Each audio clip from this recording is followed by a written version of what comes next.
Hi, it's Nick Sadler from the Label Machine here, and on today's podcast, we have Label Production Manager Chris Muirhead from Disc Manufacturing Services. We discuss what types of vinyl and CDs are selling well in the market, minimum units to sell when planning a tour, best practices for new bands and artists looking to manufacture physical projects, and the future of vinyl and CD manufacturing. This really pulled back the curtain behind disc manufacturing from an industry insider, and I hope you enjoy it as much as I did recording it. You're listening to the Label Machine series, a podcast to inspire and help indie record labels and artists to build income streams for their music. I'm Nick Sadler, a music entrepreneur that has helped start and run multiple indie record labels. In this series, I'll be speaking with music industry leaders about their experience and the lessons they learn on how they both market and grow their music income. Welcome to the Label Machine series, where we discuss with our guests how artists and record labels monetize music. Today we have Chris Muirhead, who is Label Production Manager at the mighty Disc Manufacturing Services, otherwise known as DMS Vinyl, who are one of the world's leading producers of vinyl and CDs. They have over 20 years experience in the music industry, have produced millions of records, and shipped to every corner of the globe.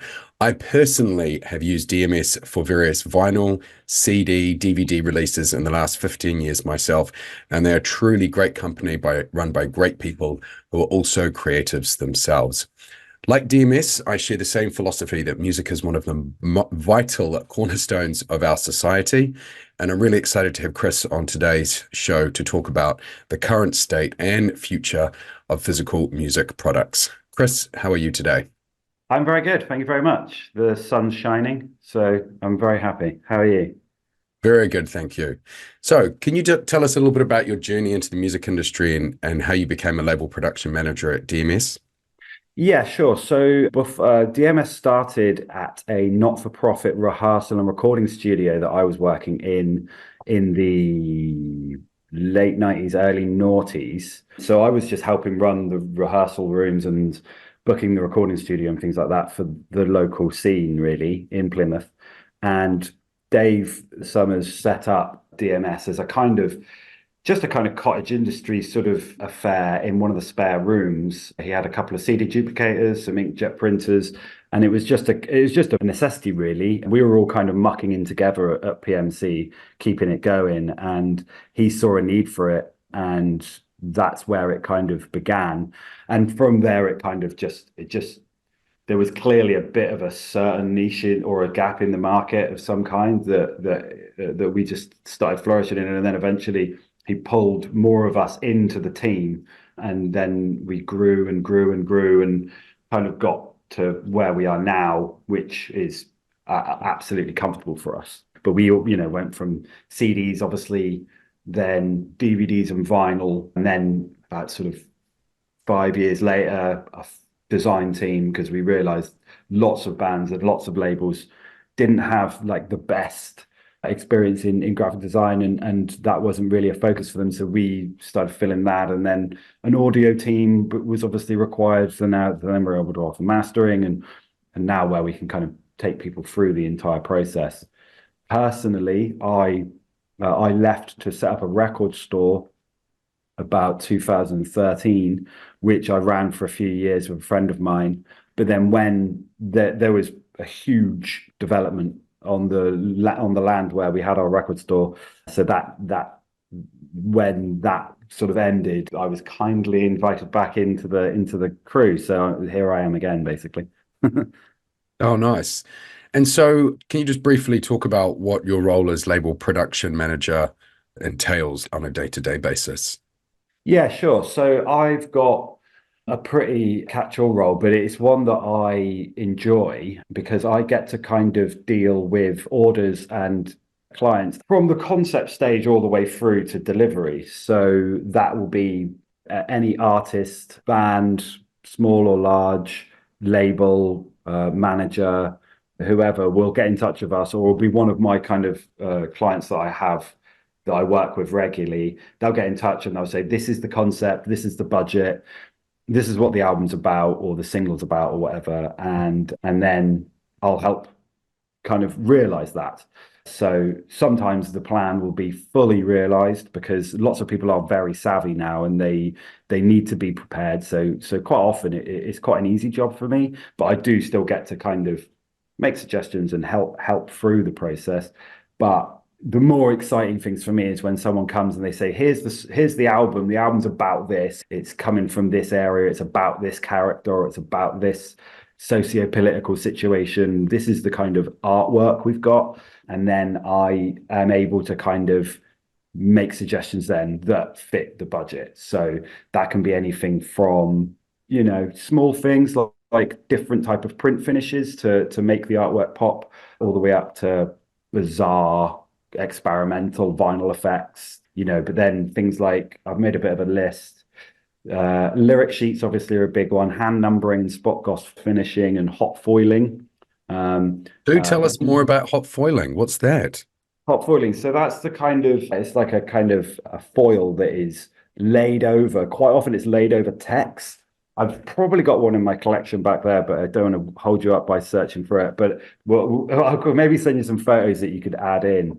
But it's quite often a metallic foil that is effectively kind of ironed into the card, and that's a beautiful effect on larger runs. When people are doing 1,000 units up, it's quite financially viable. On lower runs it is quite expensive. It's one of those it's a more deluxe thing, but a lot of clients and artists and labels now are quite often looking for a specific thing, like a unique selling point of the package itself, what's going to communicate to their fans something that the album's trying to say. So, but then there's all sorts of other things, die cuts, so holes and shapes cut into the card that then expose things underneath, like an inner sleeve or the vinyl itself, and then odd folding methods and for packing the discs into.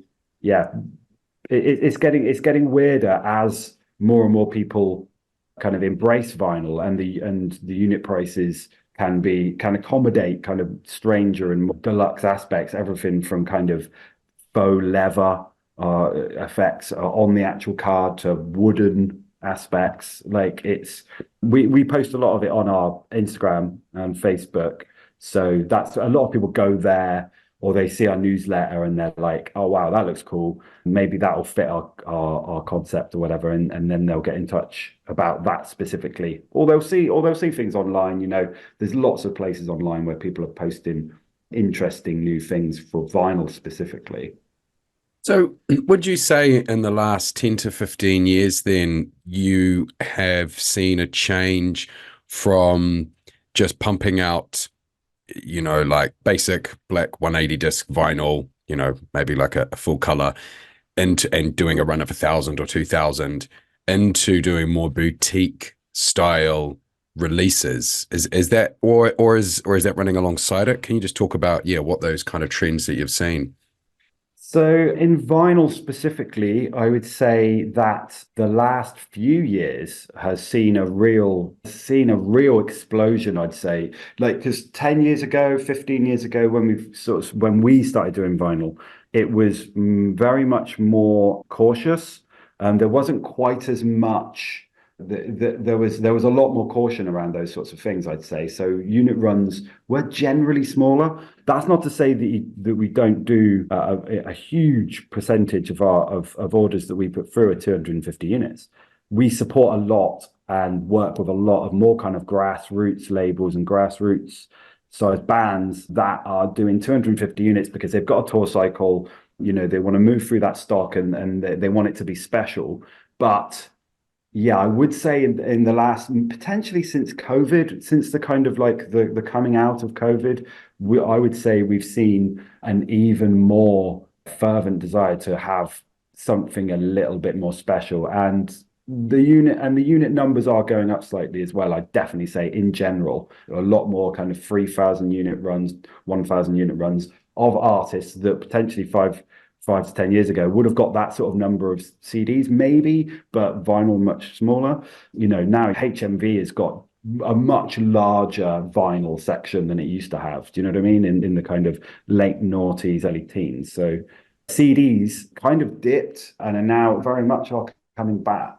We're seeing more and more interest in CDs, interestingly. I don't know if that's because there's an aspect to it that is that there's a retro cool to it, finally, because it's been 30 years really since they were relevant. So maybe the younger generation are now starting to look at that format and say, wow, this is interesting, and this doesn't look like a record and it doesn't look like Spotify. It's a new thing. Similarly with cassettes as well, I feel like they're starting to get their place in the sun, though I don't know that they'll ever quite be the number of cassettes being made as CDs and vinyl, which have far superior sound quality in general. Yeah, I've been saying CDs are going to be coming back for the last 4 or 5 years, because I think, if you're 18, 19 years old now, it's kind of cool to collect CDs. It means you can go in stores and buy like classic CDs, and you can buy a CD player, and it's something physical that you can put on, and it sounds great, and it plays for 60 minutes, and you don't have to flip it over. Like, all the great things that made CDs originally such an explosion hasn't really gone away. And I've been encouraging people to do CDs for either tours or merch. So it's good to hear that those are that those are increasing. What do you think is what's your personal opinion of why you think vinyl has picked up? But why vinyl picked up initially, the kind of record store day and all of that? Well, yeah, I mean, vinyl never truly went away, but I think it disappeared from the kind of collective consciousness because of the whole Napster thing and the purposeful minimization of vinyl by labels in the 80s and 90s, where CDs were cheaper to produce. And I remember quite clearly, as you may do, like in the mid 90s, when it got to the point where it was 17-18 pounds for a CD, which, those kinds of profit margins that they were looking at there were insane, and you can see why vinyl was being minimized, pushed away, but it never truly went away. There were still hundreds of bands, and a lot of kind of dub reggae and techno kind of labels kept vinyl going and kept a lot of the plants open. Without that kind of underground musical scene in the 90s and noughties, you would have seen a lot of the plants just go away and those machines be sold for scraps. I feel like that's something that should be understood and appreciated, because then when Record Store Day happened at the end of the kind of noughties, and people started saying, why don't, we've got access to all music now, that doesn't really help me communicate to people that come around my house what my musical taste is. A hard drive sitting on the side or a Spotify playlist doesn't really. You walk into someone's house and you go to their bookshelf, don't you? You go to their record collection or their CD collection, their DVD collection. Like, that kind of gives you an overview of who they are. And I think that's one of the reasons that people, from a psychological perspective, were like, this thing that I get to have, and that can kind of communicate to people what I'm about. I can have it on my shelf, and the whole ritual of receiving or going out and buying the record, unwrapping it, putting it on turntable, sitting down and having something to focus on, as opposed to streaming is really convenient. It's hugely convenient, and I use it all the time, but it's more of a kind of like, I'm going to put something on almost as a kind of like background music a lot of the time, whereas a record or a CD, you're because of that ritualistic aspect of it, you do end up focusing on the music a bit more, and I think that came back to a certain extent, and that's why it's got more and more attractive to people. I couldn't agree more. I think people, at the end of the day, while there's all these new services and digital and convenience and faster, at the end of the day, you still need to spend your time doing something. Like, it's Saturday morning. What am I going to do with the family? I'm going to go down to the record store and look through for some music and buy something. And when friends come over, you're like, hey, have you heard the new XYZ band's album? I've got it here. Oh, amazing. And they're looking at the artwork, and exactly the whole ritual of it is really, really important. You mentioned some of those numbers. I did want to get into a little bit of like nitty gritty for anyone who's listening as well. Like, you mentioned that the numbers are increasing. I know when we did Zomboy's color vinyl, which was great. And I think we ended up doing about a run of 400 for those, and they sold like hotcakes. They didn't end up even making it to the tour because they sold online beforehand, which was great. What are the, yeah, what, I guess, what's the minimum from it? So starting with vinyl, what's the sort of like minimum spend and time that you can do? And it's fine in pounds. For if anyone who's listening in the US, you'll have to get out your calculator and or go to xe.com to do a conversion. But like roughly, what are we looking at today? So it really depends on the quantities, because obviously the more you get, the unit rate does improve. But for sort of a standard package of kind of like 250 black vinyl with a white, just an unprinted inner sleeve and a outer sleeve, you're looking at probably about 1,500. So that works out as per unit. Oh, well, you're good if you can do that in your head. That's £6 a unit. Oh no, I was using my phone. Absolutely, £6 a unit. But And what's retail prices? So if I'm out now, if I've got one of those vinyls and I'm at a show, I mean, vinyl's what, like £20? yeah, so generally people will sell a single vinyl for £20, and then if there's lots of bells and whistles, £25 easily. It really depends on where you go. Like some places, double albums are £30. If you go into HMV, you are looking at £40 to £50 for a double vinyl, which is a lot of money. Triple albums, yeah, are quite often the same or a little bit more than double albums. But it's potentially not helpful to think about the sort of cost of things, because it varies wildly, and there are various things you can do to kind of cram things into your budget. But if you do have an idea of a unit price that you want to go for, and you have a vague idea, or you have a pretty good idea of how many you're going to sell, and your kind of fan base numbers, then it is always a worthwhile getting in touch with someone like Disc Manufacturing Services to say, here's my basic idea. Can you give me ask for 5 or 6 quotes? What would it be if it was a color vinyl? What would it be if it was a color effect vinyl? What would it be if I had a printed inner sleeve? And what would it be if we've got like some real super fans, and we know that a lot of those fans will buy both variants. It's something that Billie Eilish brought up a couple of weeks ago, and it is something to be considered. But the reality is artists need to make money where they can make money now, and not everyone can make quite as much money as Billie Eilish. So Yeah. quite often someone will do like a 500 run, 250 units of one style and variant of another. And not only does that serve the super fans because they can get both variants, but it also kind of creates a bit of buzz, because it's like, actually there's kind of only 250 of that variant. If you want the black variant that's for your kind of audiophile, there's only 250. If you want the super weird, swirly, colorful effect, there's only 250.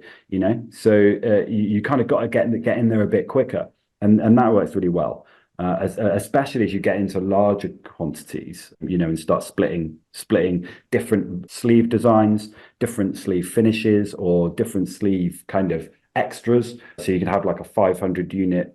It's the variant that is the bassist's variant, or the variant that's the vocalist's variant. You can have all sorts of different types of splits in that way, and add different things to them to make them like, I particularly like this aspect of the album. It's about this character in the album, or it's about whatever it is. It's related to this photograph, which I find that I really like, and that's the color of the vinyl. I want to go for that one.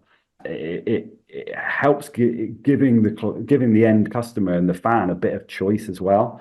But we see a lot of that at the moment, a lot of those splitting variants, and I love it. I personally love going to a show and seeing like 2 or 3 variants, because I'm like, which one am I going to go for? Like this, I find that great.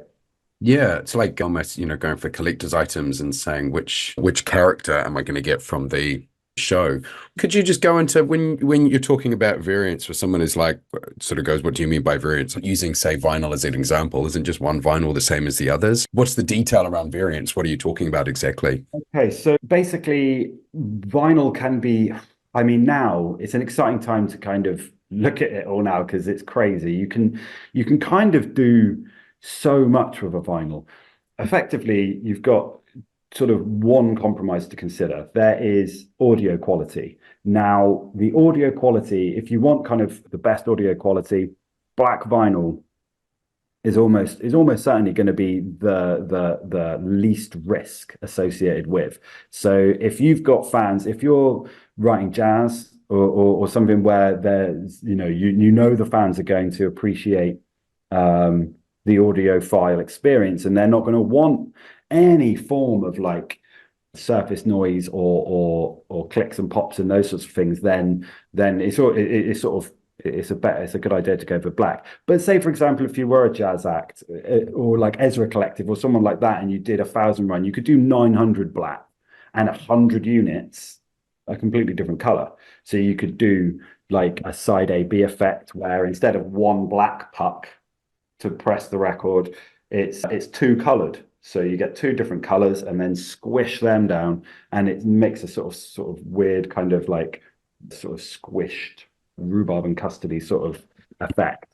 You could add splatters to that, which is just tiny little balls of the PVC, and squeeze them down into it, and that can make smears or like sort of splattered spots. And then you get into all sorts of things because picture discs are effectively it's two records, and they've both been printed on one side, and then you have a big label in the middle, and you sort of pancake them together. Mm-hmm. So now that we know, well, that's been picture discs has been a thing since the 70s, but that doesn't mean that you can only put a label in between them. There are companies now that are putting liquids in that space, or glitter or any sorts of things, and we can offer kind of more and more outlandish, weird kind of mixtures where you like cut the pucks into different shapes and make interesting kind of combinations, or you have like marbling, like a more marbling kind of effect where it's a similar process to side A B, but it's done with transparent pucks. So you can the number of things you can do with colored and effect vinyl now is kind of mind-boggling, because every year people are kind of stepping up and trying to outdo each other, and I absolutely love it. But the more outlandish you go, the higher the risk of sort of slight audio issues coming in. But if they're collector's editions and people are sort of putting them on their wall, maybe it doesn't make too much of a difference. For someone like me, like I've been buying records for decades, CDs and records. I still buy CDs, I still buy vinyl, I still buy cassettes. I'd buy VHS if it was out there. But for me, when I put a record on, I'm not an audiophile guy. I'm putting it on because I want the experience of listening to the vinyl. If there's a little bit of surface noise in between the tracks, or if there's pops and clicks here and there, I'm not kind of sitting right next to the speaker, stroking my beard, having a real in-depth listen. I've got it on, and it's kind of providing a bit of vibe for me and whoever I'm sort of hanging out with.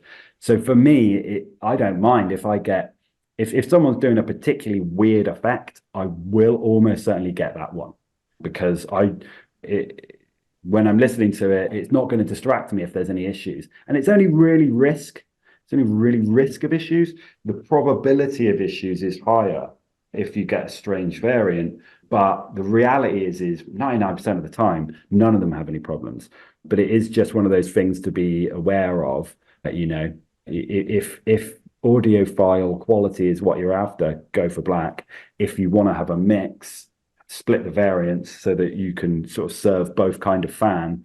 What John Peel said, people complain about surface noise on records. Well, I say life has surface noise. Like a level of perfection isn't necessary. It's more about supporting the artist, having something that you can cherish for the rest of your life, and something that looks cool as well. It's just a kind of a cherry on the top, really. Yeah, I completely agree.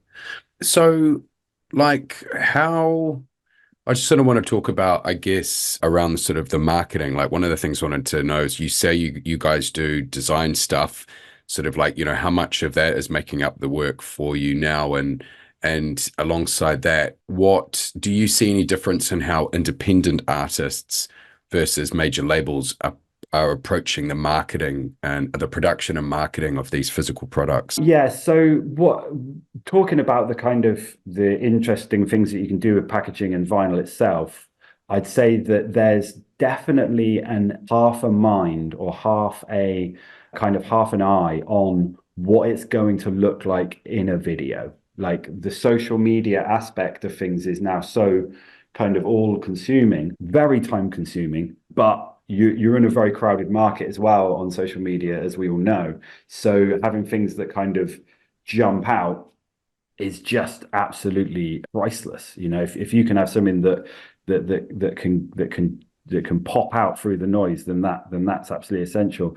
Other than that, the graphic design side of things that we deal with quite often is people that are just too busy sometimes. They're like, this is if they've got a pre-existing relationship with a graphic designer, they'll often deal with them and will work alongside them. But then there are people that get in touch that are like, I'm organizing the PR, I'm organizing the talk managing, I'm organizing like every aspect of an album cycle, and quite often that person's in the band, and they're like, I haven't quite got time to also do the entire collating of the information and putting it together into packaging that's going to make the most sense. Whereas we do that day in, day out. So we quite often help with like, I think you should put this here. I think you should put the barcode there. We think that it would look quite cool laid out in this way. Your kind of copyright information, the lyrics should be this size font because you need it to be legible, but you don't want it to be too big. That kind of thing that you're like, the person could spend a couple of days on it, but because we could do it a lot quicker and don't charge a huge amount for that, we do a lot of that. There is a lot of that happening in the office. Gotcha. So it's like, it's one thing to have, well, we've got the album artwork in a 3000 by 3000, like high quality image, then taking that and going, great. Well, if you're putting it on CD, you need to have the bit on the side, and you need to have when you open up inside, what are you doing with that? And has AI made, some of the features with Adobe that a bit easier for like, well, the inside cover will, get rid of the picture of the truck and just have the background? Are you using any of those tools a bit more in your design? I'm not a designer. I hear grumbling around the AI. I think it's at the moment it's being kind of baked in to the Adobe suite, which is totally understandable. Like it's going to be an integrated aspect, isn't it, of everything as we move through the next 20 years. But I think it's kind of I do hear the designers grumbling about it a little bit as it's kind of barging its way in to their workflow in a way that you're like, putting together the artwork or processing a piece of artwork and then kind of suggestions being made by Adobe on your screen. But I personally, I don't know. We're not using it much at the moment. I could definitely say that. But the reality is in 2 years' time, it's probably going to be like spell check on Word. It's going to be something that is just so ubiquitous and helpful that you probably wouldn't know how we dealt with things beforehand. Like, what did we do? Did we have a dictionary next to our typewriter, or were we just better at spelling, or did we not care? I don't know. What, so, and moving on from moving through with the majors and the indies as well. And you've got these amazing products you mentioned as well, having them so they pop on social media. That makes complete sense why you do something really new and original. But can you talk about any strategies you've seen that have been the most successful for artists in terms of when it comes to marketing their vinyl and CD releases? So I would say that a lot of from my perspective, the things that I've seen that have worked the best are, and it sounds very boring, unfortunately, it's the people that are prepared, really prepared in advance. That doesn't mean they've got all the information on the table 6 months in advance. It doesn't mean that at all, really. It's more people that have a clear and quite a long-term plan. The old days of the kind of 3-month campaign, I think is weirdly, with how fast everything moves, a bit of a thing of the past. With vinyl specifically, things take a long time to make. So if you're planning to tour in October and it's going to take 2 months to make the vinyl, it's just a great idea to have that vinyl in hand in advance so that you can do really interesting things online with it as physical things. That being said, people that just are prepared in a way that they can market the products with mock-ups, that works really well. Like being able to, and staggering. I think that's what I mean about being prepared, like staggering the information as you go through the process, as opposed to going, we're releasing an album this week or next week or next month, and that's kind of the only information, and then the album's just out. Whereas like staggering everything from interviews to songs to the various. Can you just talk someone who wouldn't know what staggering was? Can you just sort of run through an example of what sort of that looks like time-wise? So for me, I feel like, I mean, I certainly wouldn't listen to me specifically because I'm not in marketing. And we have got a couple of people in the office that are much more marketing based. But what I do see that works, I think, is engaging the fans over a bit of a period of time. So not bombarding people, that definitely doesn't work. So kind of like daily posts and daily updates just isn't just it loses its fizz very quickly. But kind of like once a week for a couple of months in the run up to a tour, I'd feel, and then once you get to the tour and you get to the release date, and then all of those drip fed things that have been the fans have been informed of week by week. Once you actually see it as its finalized thing, that can be really satisfying, I think. So that's definitely something to consider, and not trying to hurry things, not going, okay, so we've recorded the album now, let's go on tour next week. Maybe there should be a bit of breathing space and a bit of time to start exciting people, using your network to get the information about the album out there. And like, I'm potentially old-fashioned, but radio blogs, even if it's like local radio or whatever, just things that, even if, and because people that are reviewing things, and they also have, some of them also have fairly decent social media profiles. It's not Pitchfork potentially, but even if it's someone small that lives in your area of the country that is reviewing things, those are very powerful things to use, especially if you're taking the time to get photo shoots done, you're taking the time to put together press packs for them. Then it gives something for them to chat about as well, and that comes back into the preparation. Have you sent out, I mean, imagine if you send out a copy of the CD send them a copy of the CD plus a written out press release, how much more likely are they going to go and review that, take a photo and put it up on their blog and shout about it on social media? I mean, imagine far more than an email. For certain. And like the never ending battle for content is very real, because so I want to ask about that as well. Like, do you were talking about doing mock-ups. Do you also offer the service if you can say, look, we're going to do a vinyl, a CD, and and a cassette tape, for instance. Can you do a 3D model for us, even though it's not manufactured yet, that we can then pre-sell on our website? Do you guys do stuff like that? Yes, that's definitely a good idea. So having as long as you've got some artwork that's like nearly there, you don't need to have like every panel of the packaging finalized.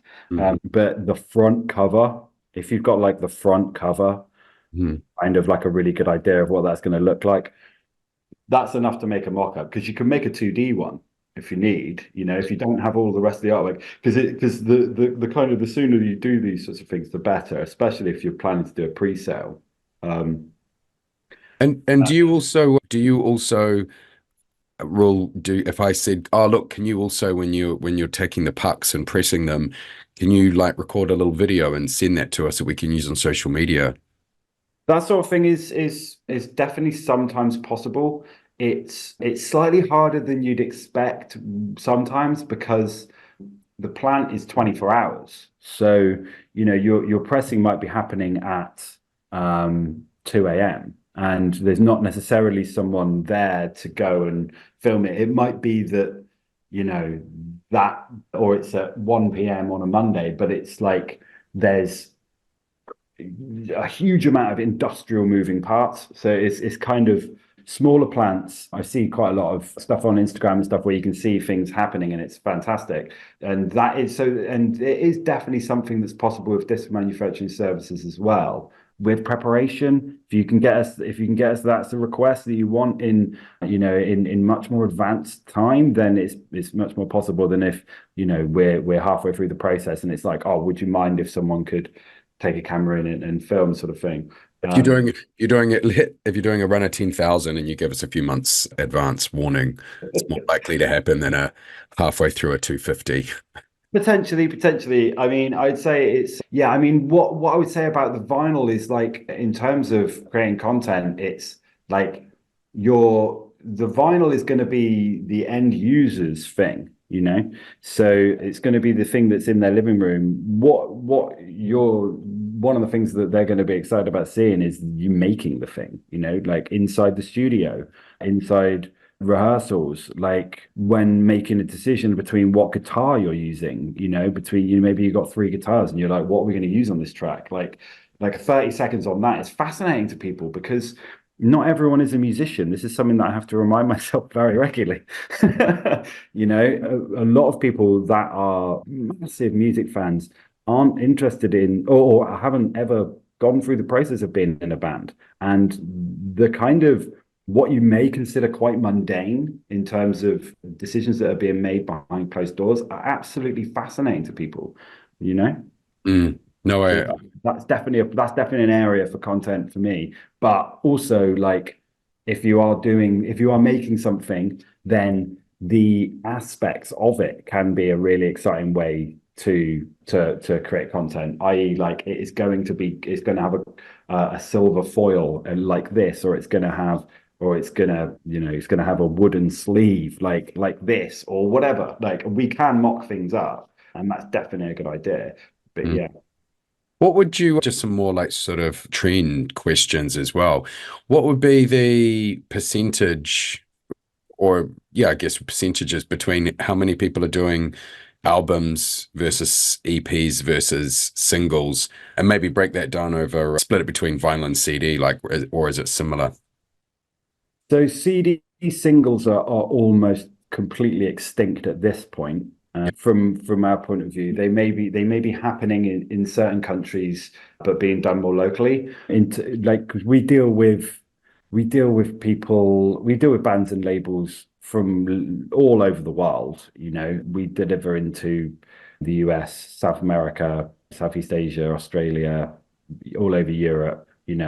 South Africa, and predominantly CDs are albums or double albums. And yeah, like I was saying earlier on, the kind of the interest in slightly more interesting packaging has increased. So EPs, you do definitely see CD EPs, and when a kind of artist is quite new, maybe they've only got 4 or 5 songs. That's not a single, really. That is a bit of an EP, and so we do see quite a lot of those CDs in the digipacks and digifiles being made by people that are these are their first few songs, so they're sort of testing the waters, as it were. And we'd probably see that's probably about 10 to 20% of CDs, and then 80% would be albums. I would say to talk about trends with CDs, specifically, the interest in eco-conscious packaging is now much, much more sort of important. Before, it would have potentially been a selling point or like something to shout about, whereas now it's almost creeping into an assumption that people are going to want more eco-friendly packaging. So the parts of the packaging that were plastic are being sort of slowly phased out. So you have like a standard cardboard packaging that was very, very popular in the noughties, which was a digipack. Mm. It was kind of taking over from the jewel case, which was all plastic. The digipack was like a card packaging, double walled card packaging with a plastic tray, just to make it substantial. Whereas now people are moving over into what we describe as the digifile, which is another double walled cardboard packaging that can have slits or pockets.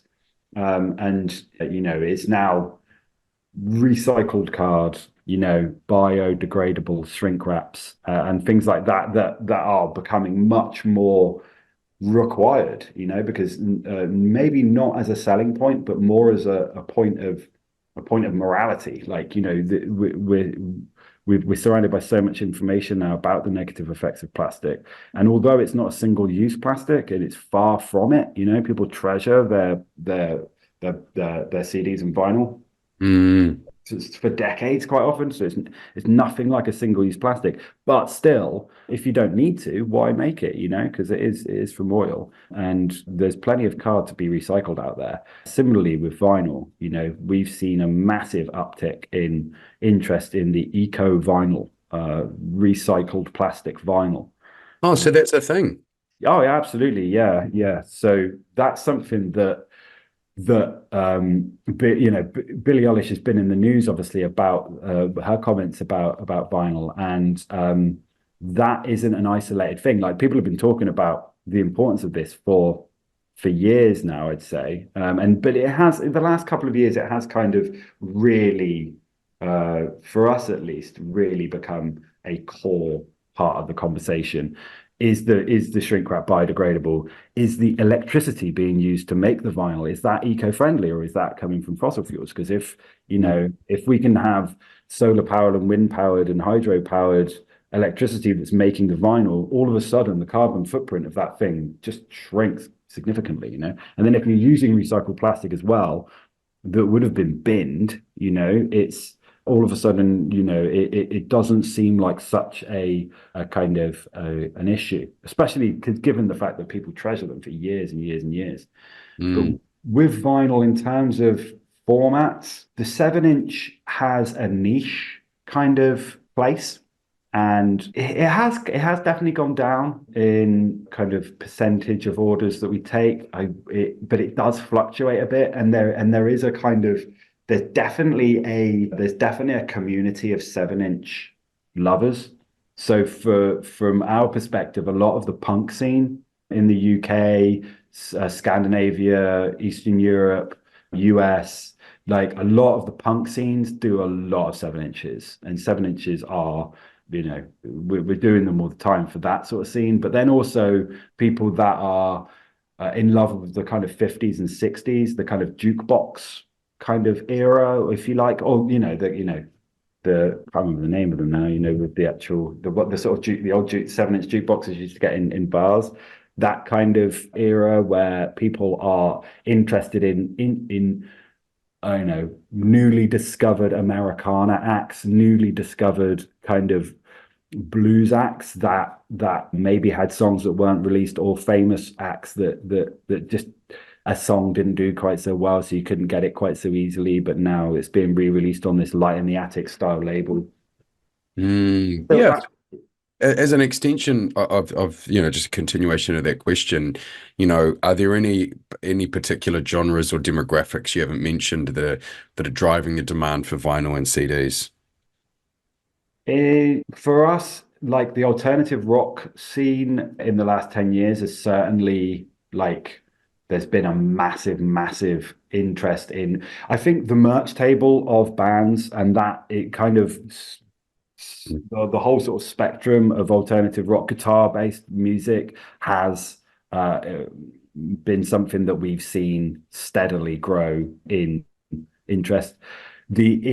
From a kind of industry-wide perspective, you just can't deny the impact of Taylor Swift or Billie Eilish or, putting out their records on vinyl, talking about vinyl, holding vinyl up in their videos. Like it bridges a gap that kind of wasn't there before. That is just enormous in comparison to the underground music scene, regardless of whether that's hip hop, guitar-based music, or dance, which have kind of always had vinyl in there. But when these kind of megastars start doing it, that is now making it more of a kind of so much larger in the collective consciousness that it drives sales in general.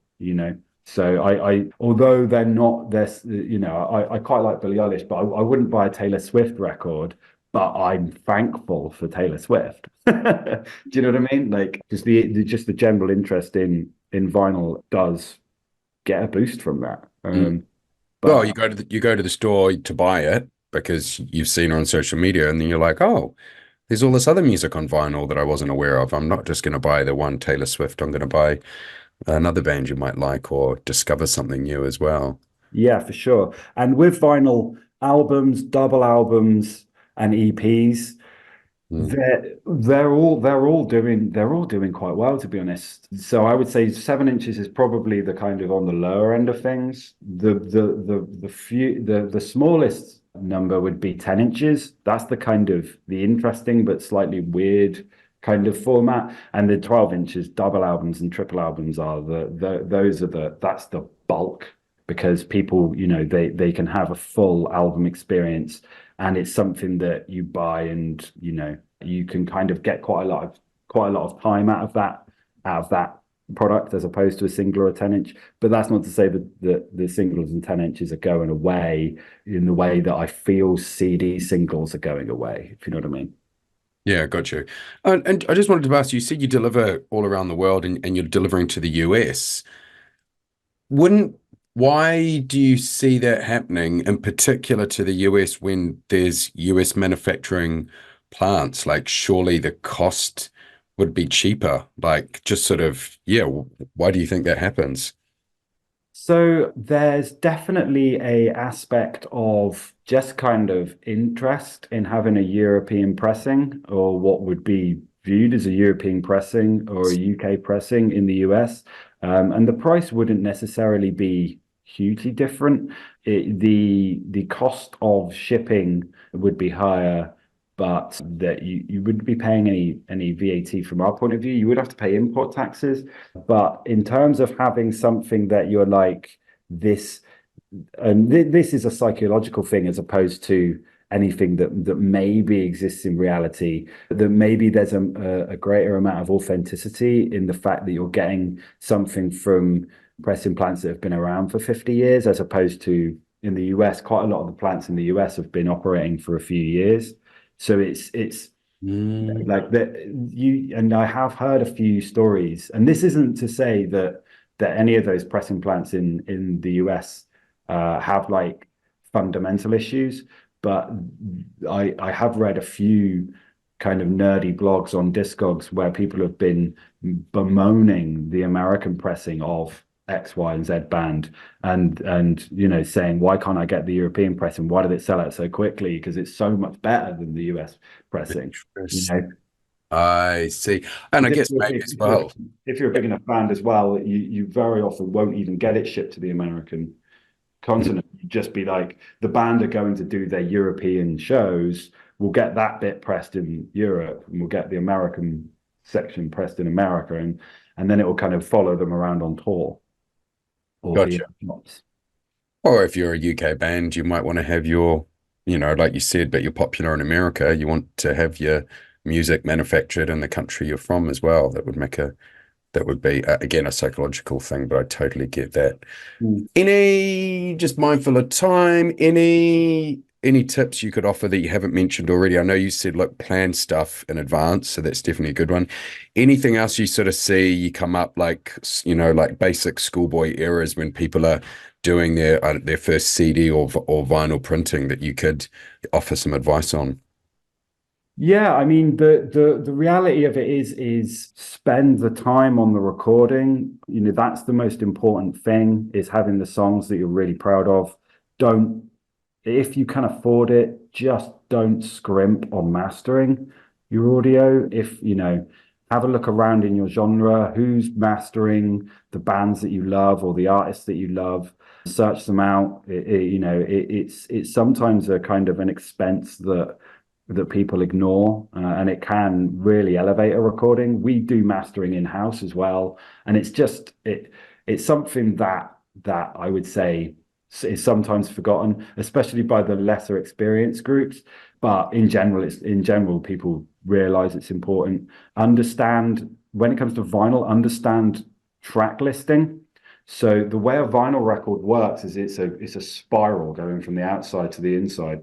Mm. And on when you get to near the label on the inside, so the end of side A, the end of side B, the grooves are getting quite squished, because they're going around a much quicker spin.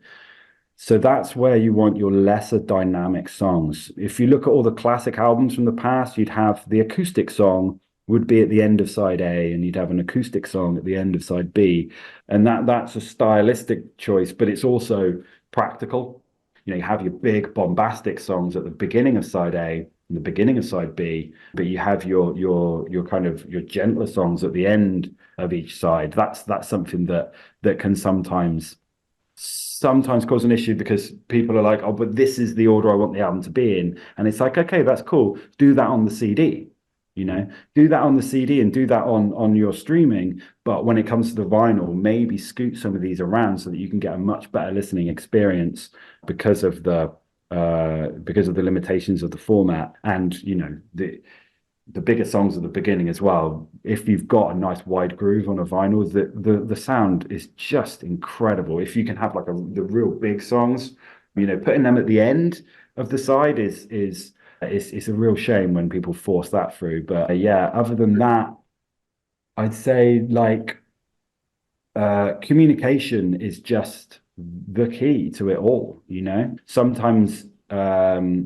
like what we try to do as a company is we try to focus on the details so that you as a client can kind of be like, this is kind of what we want to do, and these are the assets that we've got, and we want help with making that happen. We're very excited and very interested in making that happen. But yeah, communicate as regularly as you can.